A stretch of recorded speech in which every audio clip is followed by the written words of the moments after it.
अस्सलाम वालेकुम।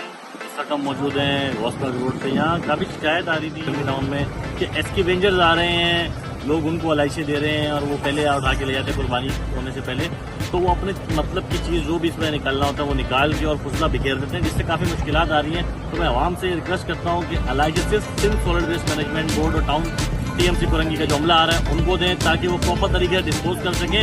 इससे ये गंदगी फैल रही है, ये जो माफिया जो एसके वेंजर्स ये कर रहे हैं, इस तरह की हरकतें, वो बिल्कुल उसको पेटों को फाड़ के उनसे फुसला फैला रहे हैं, जिससे काफ़ी मुश्किलात आ रही हैं। तो आपके से भी दरख्वास्त है कि इस पर अमल करें और सिर्फ सिंध सॉलिड वेस्ट मैनेजमेंट जहाँ गाड़ी नहीं आ रही वहाँ हमारे इमरजेंसी नंबर है, उन पे कॉन्टैक्ट करें और आपके घर से आके एलआईसी उठा के लेके जाएंगे। बराए मेहरबानी इसमें हमारा साथ दें, कुरंगी टाउन को सरसब्ज़ और शादाब रखें, खुदफिजा माहौल में जो कुर्बानी है इसका फरीज़ा हम इसको अंजाम दें।